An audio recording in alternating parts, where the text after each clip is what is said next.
Happy new year. దేవుని యొక్క ప్రియమైన బిడ్డలకు ప్రత్యేకమైన సమయంలో ప్రార్థన చేత ఈ యొక్క నూతన సంవత్సరపు ప్రారంభం చేసుకుందాం. 22వ అధ్యాయము 14వ వచనం చూద్దాం. ప్రకటన గ్రంథము 22వ అధ్యాయము 14వ వచనం. ఎవరు మాట్లాడకూడదు. వందనాలు, స్తోత్రాలు, స్తుతులు చెల్లిస్తున్నాం.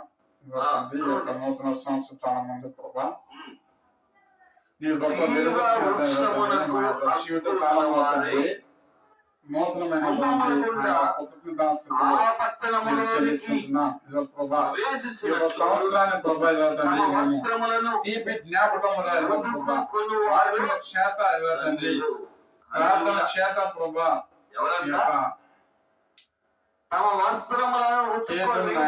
ప్రారంభిస్తుండగా మీరు కృప చేత మీ యొక్క సంవత్సరాల మధ్య మొదలుపైనటువంటి జ్ఞాపకం